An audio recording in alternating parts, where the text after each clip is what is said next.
You will hear a number of different recordings, and you will have to answer questions on what you hear.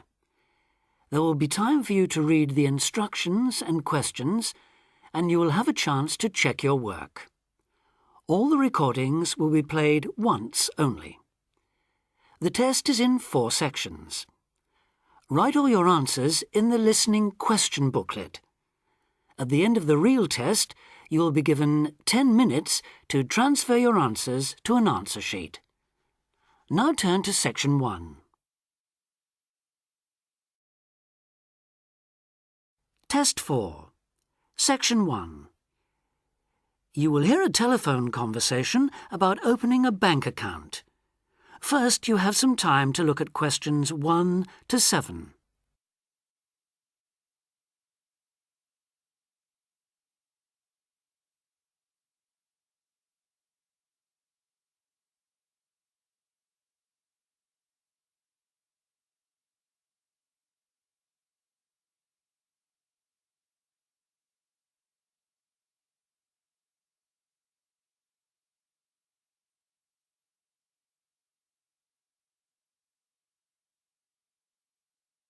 You will see that there is an example that has been done for you.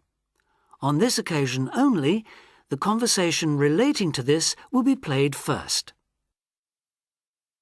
Expats Helpline, Terry Davies here. What can I do for you? Hello, Terry. I've been in this country for a while, and I've just been offered a job in the city, so I think I'm going to need to open a bank account. I haven't had one before, so I'm wondering what papers I need.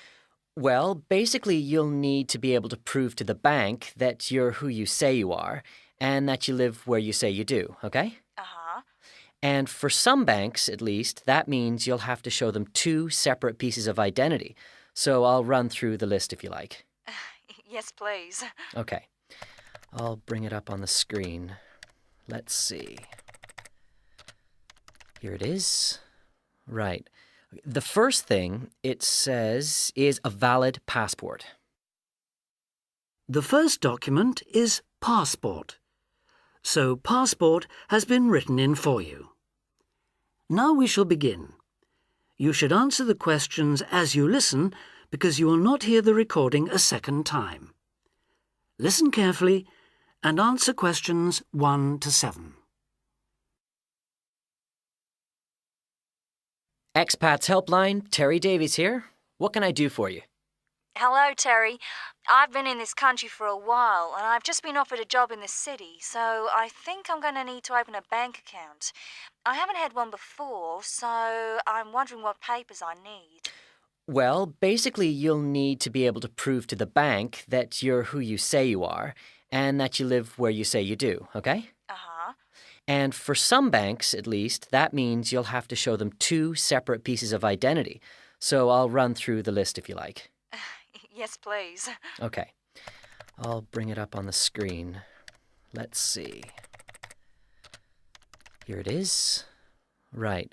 The first thing it says is a valid passport. Mine's Australian. Yes, that would be fine, of course. The next one is a driving license, and again, one from your country would be okay. Then that's followed by birth certificate. Oh, hang on, that's only if you're under 18. Which I'm not. Right, so not that then. But you can also show them a benefit book. For instance, if you're in ill health or unemployed or getting income support. Yes, I could bring that. Or a letter from my employer, maybe? Well, that's not actually on the list, so we'll have to assume you can't. Okay. And to prove where I live? Again, there are several possible things listed here. For instance, you could use a bill for council tax or something else for where you live, such as an insurance certificate. I've got one of those, somewhere among all my papers. But what about bills? Things like phone bills, I mean. As long as it has your address on it, yes, fine. So a bill for my mobile would do, would it? I'm afraid it would have to be for a fixed line phone. You could use other types of household bill, though, as long as you get them through the post. How about an electricity bill? That'll say where I live, won't it? If it's in your name and not that of a landlord, yes. It is, so I'll probably take that then. There's one other you might want to use, A vehicle registration document. If you have a car or motorbike or something, of course. No, I haven't actually. Now, I believe there's a bank actually inside the commercial centre, and I might open an account there, seeing as how that's where I'll be every day. Yeah, that would seem to make sense. I know people who bank there. I actually read about it in a city guide. My cousin picked it up when he was here a couple of years ago, and I made a few notes. Do you mind if I run through them with you now, just to make sure the details haven't changed? Fine, go ahead. Okay, first question. It's still a branch of the Popular Bank, is it? The one with links to Australian banks? No, it's actually been taken over by another big banking group, the Savings Bank. It still seems quite popular, though, especially with people doing business in the Asia-Pacific area. And when is it open, Monday to Saturday? I'll have to check their website for that. Give me a second or two, will you? Sure. Right. I've got it. Customer service, and it's just weekdays, I'm afraid. Does it say what their business hours are? I'm just looking for that. It's on a different page for some reason. I think there's been a change at some banks in the last year or so. Yeah, here it is. It's open from 9:30 in the morning till 3:30 in the afternoon. And it's on the top floor of the main centre building, is it? Next to the travel agency? That's where it used to be, but they've since moved it to a slightly bigger place. It's on the ground floor now. Oh. And one last thing on this. I know most banks give incentives to young people to open accounts with them, but apparently this one didn't. Do you know if they're offering anything these days? I'll just check. I'm sure they'd say so on their new clients page if they were. No, there's nothing mentioned here. That's a pity. I was quite looking forward to getting my free gift. Before you hear the rest of the conversation, you have some time to look at questions 8 to 10.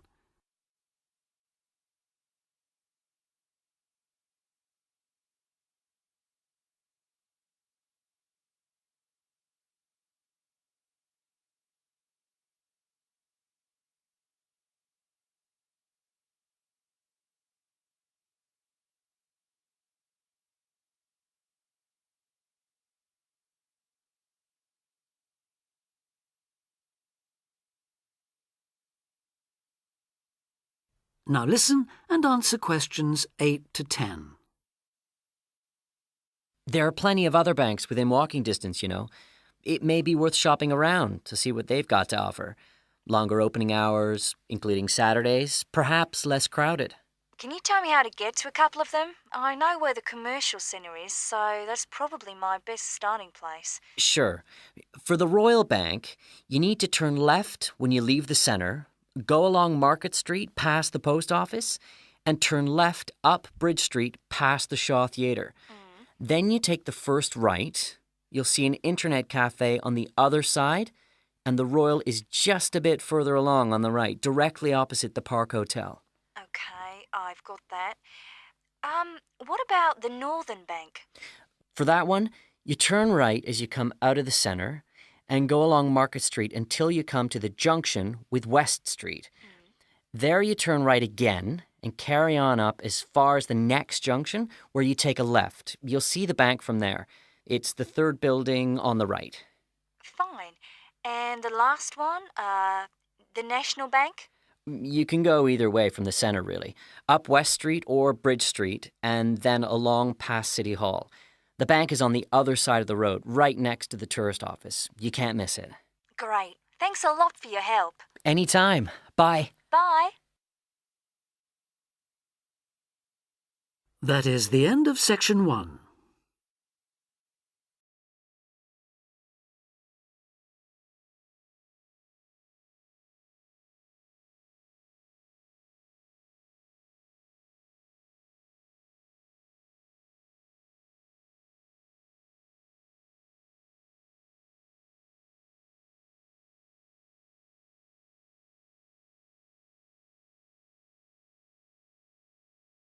Two. You will hear an extract from a talk about employment interviews. First, you have some time to look at questions 11 to 14.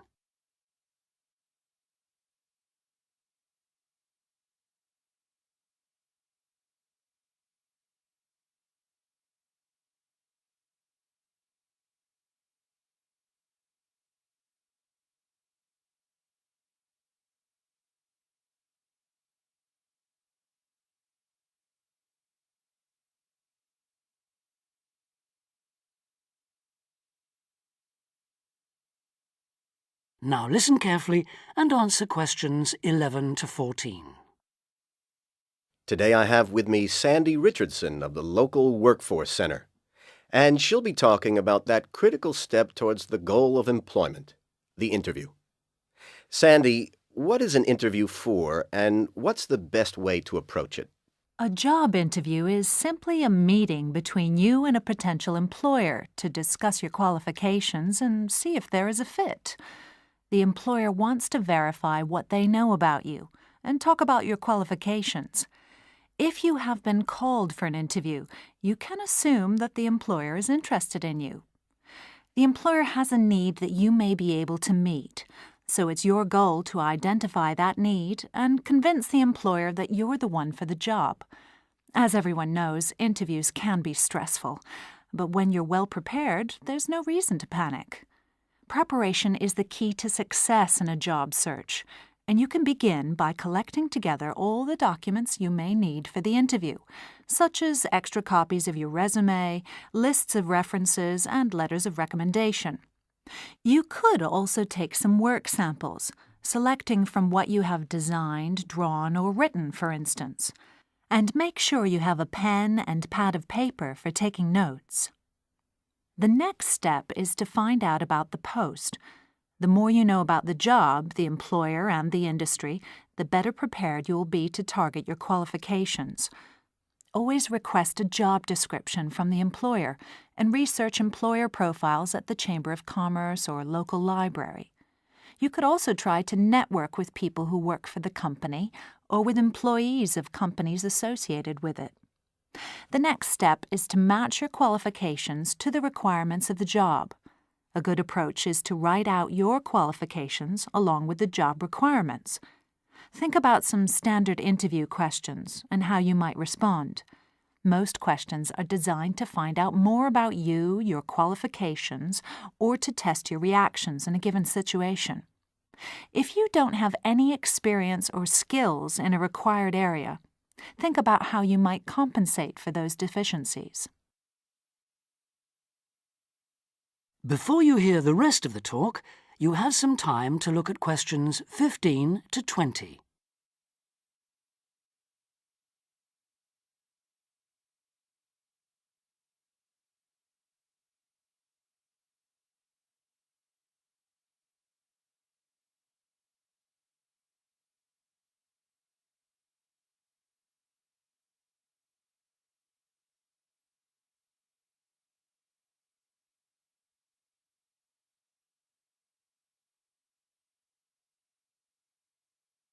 Now listen and answer questions 15 to 20. During an interview, it's important that you be yourself. Get a good night's sleep and plan your travel to be there in plenty of time so that you're not arriving out of breath with 30 seconds to spare. Don't, though, present yourself for the interview too early, 10 minutes at most. In the interview, listen carefully to each question asked. Take your time in responding and make sure your answers are positive. It's important to express a good attitude and show that you're willing to work, eager to learn, and are flexible. If you are unsure of a question, don't be afraid to ask for clarification. In fact, it's sometimes a good strategy to close a response with a question for the interviewer. In general, focus on your qualifications and look for opportunities to personalize the interview. Briefly answer questions with examples of how you responded in comparable situations, from either your life or previous job experiences. Something you should avoid are yes or no responses to questions, but don't dwell too long on non-job-related topics. Use caution if you are questioned about your salary requirements. The best strategy is to avoid the question until you have been offered a job. Questions about salary asked before there is a job offer are usually screening questions that may eliminate you from consideration, so be warned. On the other hand, it isn't inappropriate to show your enthusiasm if your first impressions of the interview and of the employer are good ones.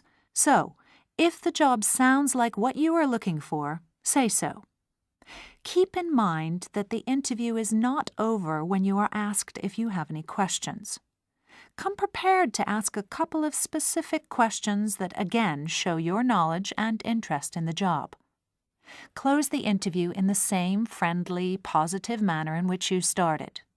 When the interview is over, leave promptly. Don't overstay your time. Think about the interview and learn from the experience. Evaluate the success and failures.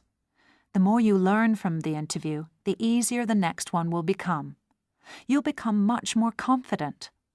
To close, here are a few more tips. First, maintain good eye contact throughout the interview and be aware of nonverbal body language. Second, dress a step above what you would wear on the job. Go to the hairdressers, have a shave, etc.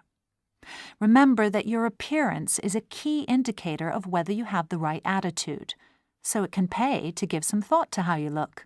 And finally, don't be a clock watcher. That is the end of Section 2.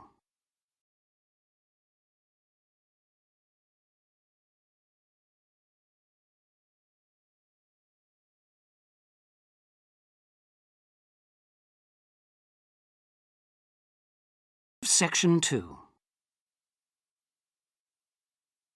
Test 4. Section 3. You will hear a tutor and some students discussing choosing courses at a college. First, you have some time to look at questions 21 to 24.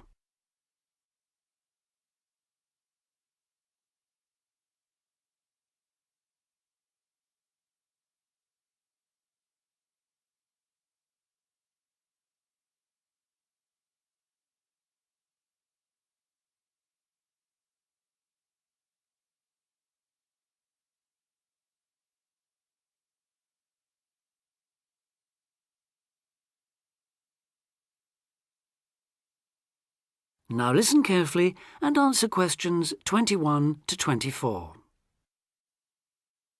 As you know, this week you choose your modules for the first year of study. So this introductory meeting is aimed at helping you make informed choices. I think the best way to do this is on a question and answer basis. So who'd like to start? Pat. Yes. There's something I've been wondering about. Will my choice affect my career opportunities? Well, for most students, the choice of Level 1 modules won't be crucial in terms of a later career. In fact, many graduate-level jobs will accept graduates from a range of degree courses. Employers will often be at least as interested in how well a student has performed academically and how the whole experience of university has developed the student as a person, as in the detail of the course options chosen. Selecting modules that will interest you and in which you think you will be particularly successful is therefore also likely to make good sense in career terms. On certain degree courses, though, module choice can be important. This applies mainly to vocational courses, where the degree confers an accredited professional training as well as university education. Usually the modules students are required to take will include all those needed to meet those professional requirements. Your academic department, in this case chemical and process engineering, and the university's career service will be able to advise you, and will be pleased to help you sort out anything you're not certain about. Right.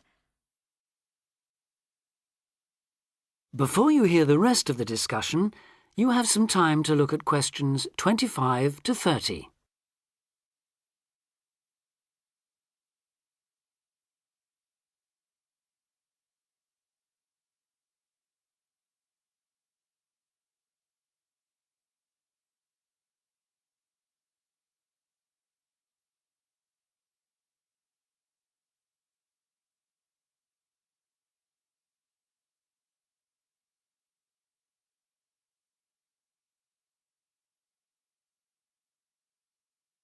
Now listen and answer questions 25 to 30. I'd like to ask a few things about the Applied Chemical Engineering module. Fine. What would you like to know? Well, apart from the work on practical engineering, what other topics are covered? Some that might surprise you. One that students always seem to like includes interviewing techniques, presentation skills, and producing written reports. They sound interesting. How are they taught? Through lectures, practical classes, and personal tutorials. Applied chemical engineering lasts all year, of course, so there's plenty of time. And what about assessment? Through project work, usually, or dissertation. Not exams as such.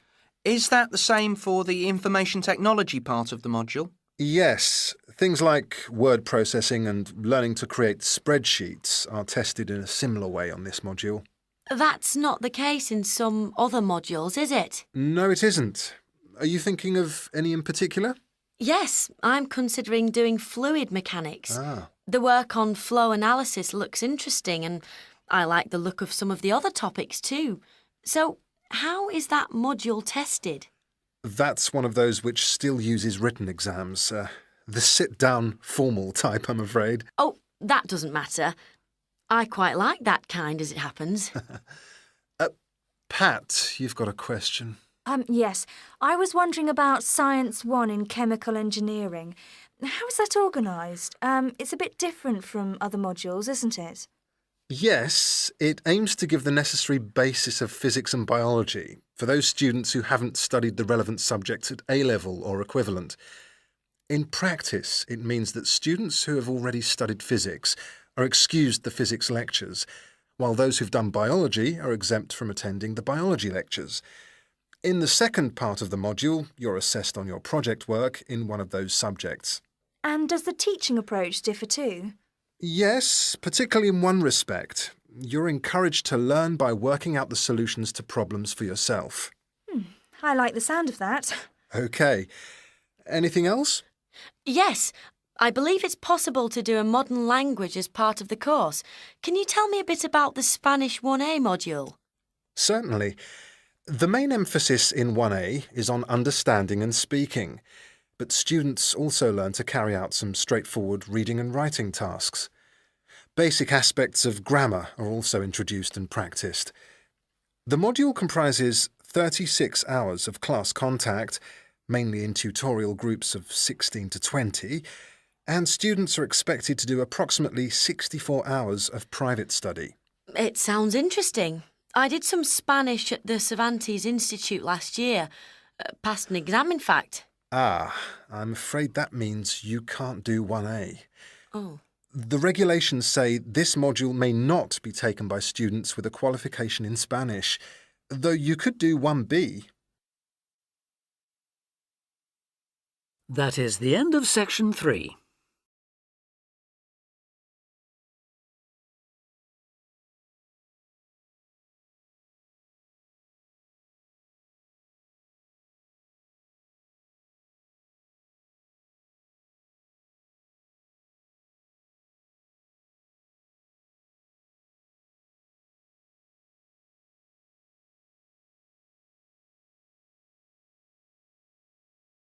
Test 4. Section 4. You will hear part of a lecture about a crater in Australia.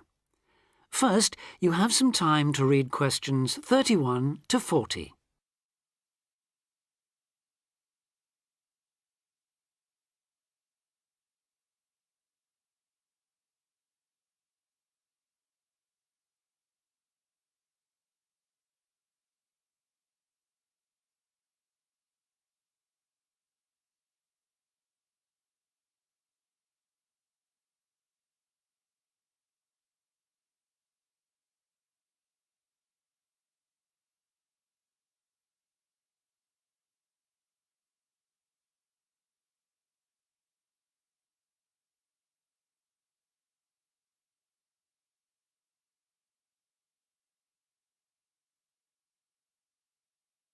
Now listen carefully and answer questions 31 to 40.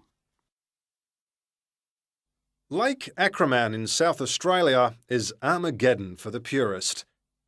No other meteorite impact on Earth has stamped the surrounding rocks with such an abiding, unequivocal geological record of collision, earthquake, wind, fire and tsunami, the giant waves formed by major Earth movements. The story it tells is elemental, without dying dinosaurs or even Bruce Willis to complicate its simple message of destruction. First, the numbers. About 590 million years ago, a rocky meteorite more than 4 kilometres across and travelling at around 90,000 kilometres an hour slammed into an area of red volcanic rock about 430 kilometres northwest of Adelaide.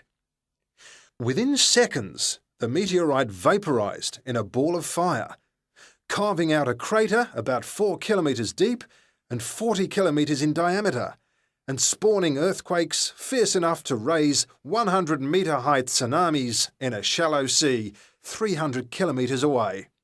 Ancient, stable and unglaciated, the bedrock of Australia preserves some of the most photogenic impact craters in the world. Acraman is not one of them.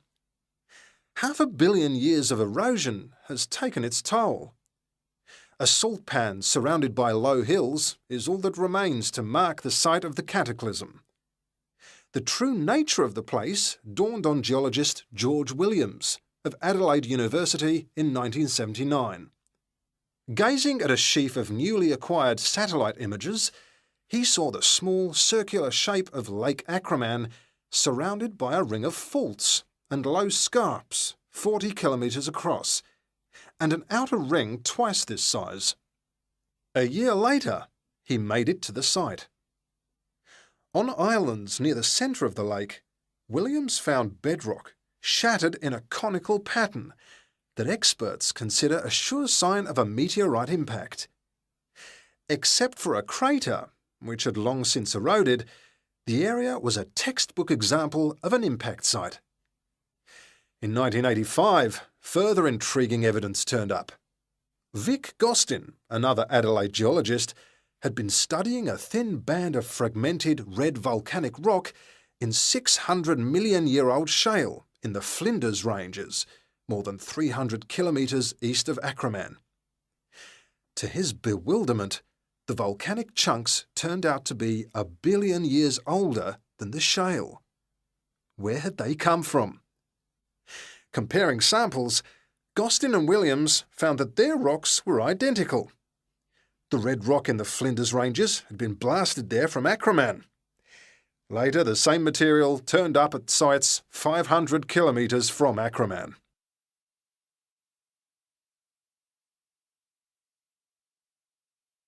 Everywhere, the bands of fragments showed the same structure. Coarse pebbles at the bottom, then a cocktail of silt and sand, then layers of increasingly fine sand, distorted on top into a wavy, scalloped pattern. These layers also show, step by step, how the meteorite transformed the floor of an ancient sea hundreds of kilometres away, according to Malcolm Wallace of Melbourne University. First came the earthquake. Travelling at about 3 kilometres a second, shock waves arrived offshore within a minute or two of the collision, stirring up the water with clouds of silt as the seabed shook. Then shattered rock from the explosion arrived by air. Pebbles and boulders crashed into the water, reaching a depth of about 200 metres within a minute. One day they would become the lower band of the Flinders Rock.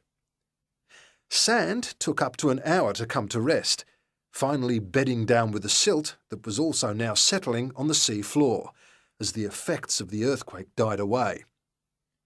This mixture would eventually form the next layer. About an hour after the meteorite's impact, huge waves rolled in, leaving the ripples on the surface that later hardened into rock. Clear as mud is not an oxymoron. In Acraman, the arid, timeless Australian outback has preserved the closest thing the Earth can boast to a perfect pockmark, the pinnacle of imperfection. That is the end of Test 4.